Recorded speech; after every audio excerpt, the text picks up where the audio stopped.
ತಮಗೆಲ್ಲ ಗೊತ್ತಿರುವಂತೆ ಕರ್ನಾಟಕ ಪರೀಕ್ಷಾ ಪ್ರಾಧಿಕಾರ ಅಪ್ಲಿಕೇಶನ್ ಕೌನ್ಸಿಲಿಂಗ್ ಮಾಡ್ಯೂಲ್ ಅನ್ನು ಡೆವಲಪ್ ಮಾಡಿದೆ. ತಮಗೆಲ್ಲ ಗೊತ್ತಿರುವಂತೆ ನೀವು ಅಪ್ಲಿಕೇಶನ್ ಹಾಕುವಂಥ ಸಂದರ್ಭದಲ್ಲಿ ಯಾವುದೆಲ್ಲ ಮಾಹಿತಿಯನ್ನು ತಾವು ಕೊಡ್ತೀರಾ ಅದೇ ಮಾಹಿತಿಯನ್ನು ಆಧರಿಸಿ ಮುಂದೆ ನಾವು ಕೌನ್ಸಿಲಿಂಗ್ ಮಾಡುವಂಥದ್ದು. ಒಂದು ವೇಳೆ ಈಗ ನೀವೇನಾದ್ರೂ ಅಷ್ಟು ಸೀರಿಯಸ್ ಇಲ್ಲದೇನೆ ಅಪ್ಲಿಕೇಶನ್ ಅಷ್ಟೇ ಎಲ್ಲ ಕೌನ್ಸಿಲಿಂಗ್ ಬಂದಾಗ ನೋಡೋಣ ಅಂತಂದರೆ ಆವಾಗ ನಿಮಗೆ ಮತ್ತೆ ಮಾಡಲಿಕ್ಕೆ ಅವಕಾಶ ಇರಲ್ಲ. ಅದಕ್ಕಾಗಿ ಎಲ್ಲ ವಿದ್ಯಾರ್ಥಿಗಳು ಪೋಷಕರು ಈ ಅಪ್ಲಿಕೇಶನ್ನಲ್ಲಿ ಸರಿಯಾದ ಒಂದು ಜ್ಞಾನವಿಟ್ಟು ಸರಿಯಾದ ಮಾಹಿತಿಯನ್ನು ತುಂಬುವಂಥದ್ದು ನಿಮ್ಮ ಮುಂದಿನ ಕೌನ್ಸಿಲಿಂಗ್ ಪ್ರಕ್ರಿಯೆ ಸರಳವಾಗಿ ನಡೆಯಲಿಕ್ಕೆ ತುಂಬ ಸಹಾಯ ಆಗುತ್ತೆ.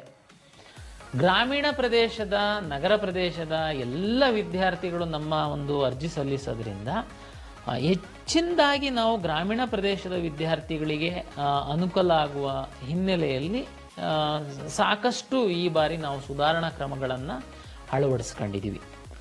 ತಮಗೆಲ್ಲ ಗೊತ್ತಿರುವಂತೆ ಈ ಪಾರದರ್ಶಕವಾಗಿ ನಡೀಬೇಕು, ಈ ಕೆಲವರೆಲ್ಲ ಏನು ಬೇರೆ ಬೇರೆ ರೀತಿ ಈ ಒಂದು ದುರುಪಯೋಗ ಪಡಿಸ್ಕೊಳ್ಳುವಂಥದ್ದನ್ನು ತಡೆಗಟ್ಟಬೇಕು. ಈ ಹಿನ್ನೆಲೆಯಲ್ಲಿ ನಾವು ಆಧಾರ್ ಬೇಸ್ಡ್ ಅಪ್ಲಿಕೇಶನ್ ಅಂತಂದರೆ ನೀವು ಆಧಾರ್ ನಂಬರು ತಮಗೆಲ್ಲ ಗೊತ್ತಿದೆ. ಇವತ್ತು ಭಾರತೀಯ ನಾಗರಿಕನಾಗಿದ್ದು 100% ಎಲ್ಲರೂ ಆಧಾರ್ ಕಾರ್ಡನ್ನು ತೆಗೆದುಕೊಂಡಿದ್ದಾರೆ. ತಾವು ಆಧಾರ್ ನಂಬರ್ ಹಾಕಿದರೆ ಯಾವ ತಮ್ಮ ಆಧಾರ್ ನಂಬರು ಮೊಬೈಲಿಗೆ ಲಿಂಕ್ ಆಗಿದೆ ಅದಕ್ಕೆ OTP ಬರುತ್ತೆ. ಅದರ ಆಧಾರದ ಮೇಲೆ ತಾವು ಅಪ್ಲಿಕೇಶನ್ ನ್ಯೂ ರಿಜಿಸ್ಟ್ರೇಷನನ್ನು ಮಾಡ್ತೀರಾ. ನಾವೀಗಾಗಲೇ ತಮಗೆ ಎಲ್ಲ ಮಾಧ್ಯಮಗಳ ಮೂಲಕ ತಮಗೆ ತಿಳಿಸಿದ್ದೀವಿ.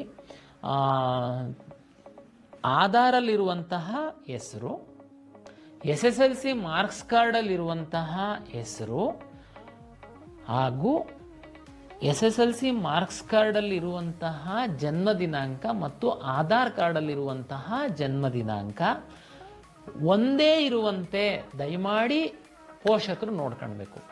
ಜೊತೆಗೆ ತಾವು ತಹಶೀಲ್ದಾರ್ ಆಫೀಸಿಂದ ಜಾತಿ ಮತ್ತು ಆದಾಯ ಪ್ರಮಾಣ ಪತ್ರವನ್ನು ತೆಗೆದುಕೊಳ್ತೀರಾ.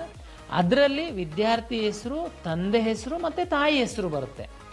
ಆ ವಿದ್ಯಾರ್ಥಿ ಹೆಸರು ಮತ್ತು ತಂದೆ ಹೆಸರು ಈ SSLC ಮಾರ್ಕ್ಸ್ ಕಾರ್ಡಲ್ಲಿ ಇರುವಂತೆ ತಾವು ನೋಡ್ಕೊಳ್ಬೇಕು. ಇದು ನಿಮಗೆ ಬೇಸಿಕ್ ನಿಮ್ಮ ಅಪ್ಲಿಕೇಶನ್ ಸುಗಮವಾಗಿ ನೀವು ಸಲ್ಲಿಸಲಿಕ್ಕಿರುವಂಥದ್ದು ಒಂದು ಮಾರ್ಗ. ದಯಮಾಡಿ ಇದನ್ನು ತಾವು ವಿಶೇಷ ಕಾಳಜಿಯಿಂದ ನೋಡ್ಕೊಳ್ಳಿ. ಏಕೆಂದರೆ ಆಧಾರಲ್ಲಿ ಏನೋ ಬೇರೆ ಹೆಸರು, SSLCನಲ್ಲಿ ಬೇರೆ ಹೆಸರು, ಈಗ ಅಪ್ಲಿಕೇಶನ್ ಹಾಕುವಾಗ ತಾವು ನೋಡ್ತೀರಾ, ಆವಾಗ ತುಂಬ ಟೆನ್ಷನ್ನು, ಪ್ಯಾನಿಕ್ಕು, ಗಡಿಬಿಡಿ ಏನು ಮಾಡ್ಕೊಳ್ಳೋ ಅಗತ್ಯ ಇಲ್ಲ. ಏನಾದ್ರೂ ತಪ್ಪಾಗಿತ್ತು ಅಂತಂದರೆ ಆಧಾರದ ಸರಿ ಮಾಡಿಸ್ಕೊಳ್ಳುವಂಥದ್ದಕ್ಕೂ ಅವಕಾಶ ಇದೆ. ಮತ್ತು ನಿಮ್ಮ ಮಗುವಿನ ಭವಿಷ್ಯದ ದೃಷ್ಟಿಯಿಂದ ಸಹ ಇದು ಸಹಾಯ ಆಗುತ್ತೆ. ಯಾಕೆಂದರೆ ಮುಂದೆ ನಿಮ್ಮ ಸರ್ಕಾರಿ ನೌಕರಿಗಿರ್ಬೋದು, ಹೈಯರ್ ಎಜುಕೇಷನಿಗಿರ್ಬೋದು, ಈ ಎಲ್ಲ ಸಂದರ್ಭದಲ್ಲಿ ನಿಮ್ಮ SSLC ಮಾರ್ಕ್ಸ್ ಕಾರ್ಡು ಬಹಳ ಇಂಪಾರ್ಟೆಂಟ್ ಇರುತ್ತೆ. ಅದೇ ರೀತಿ ಇತ್ತೀಚಿನ ದಿನಗಳಲ್ಲಿ ಆಧಾರ್ ಕಾರ್ಡ್ ಸಹ ತುಂಬ ಇಂಪಾರ್ಟೆಂಟ್ ಇದೆ. ನೀವು SSLC ಮಾರ್ಕ್ಸ್ ಕಾರ್ಡು ಹೆಸರು, ಇಲ್ಲಿ ಹೆಸರು ಎಲ್ಲ ಬೇರೆ ಬೇರೆ ಇದ್ದರೆ ನಾಳೆ ಸಹ ನೀವು ಫೇಸ್ ಮಾಡಬೇಕಾಗುತ್ತೆ. ಹಾಗಾಗಿ ದಯಮಾಡಿ ಈ ಹೆಸರುಗಳು ಇರುವಂಥದ್ದು ಸರಿಯಾದನ್ನು ತಾವು ಚೆಕ್ ಮಾಡ್ಕೊಳ್ಳಿ. ಒಂದು ಎರಡನೇದು ಬಹುಮುಖ್ಯವಾಗಿರುವಂಥದ್ದು, ನಮ್ಮ ಹಿಂದಿನ ಪರೀಕ್ಷಾ ಸಂದರ್ಭದಲ್ಲಿ ನಾವು ಗಮನಿಸಿದಂತೆ ನಾವು ಹಿಂದೆ ಸಾಕಷ್ಟು ದಾಖಲೆಗಳನ್ನ ತಮಗೆ ಅಪ್ಲೋಡ್ ಮಾಡೋದಕ್ಕೆ ಹೇಳ್ತಾ ಇದ್ರು. ನೀವು ಅಪ್ಲೋಡ್ ಮಾಡೋದ್ರಲ್ಲೇ ಸುಸ್ತಾಗಿ ಹೋಗ್ಬಿಡ್ತಿದ್ರಿ.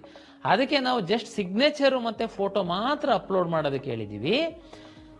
ತಾವು ಫೋಟೋ ಜಾಗದಲ್ಲಿ ಸಿಗ್ನೇಚರ್ ಜಾಗದಲ್ಲಿ ಫೋಟೋ ಅಪ್ಲೋಡ್ ಮಾಡುವಂಥದ್ದು. ನಾನು ನಾಳೆ ಹಾಲ್ ಟಿಕೆಟ್ ಬಿಟ್ಟಂಥ ಸಂದರ್ಭದಲ್ಲಿ ಕಂಪ್ಯೂಟರಿಗೇನು ಗೊತ್ತಾಗ್ಲಿಕ್ಕಿಲ್ಲ, ಹಾಗಾಗಿ ಫೋಟೋ ಜಾಗದಲ್ಲಿ ಸಿಗ್ನೇಚರ್ ಬಂದ್ಬಿಡುತ್ತೆ.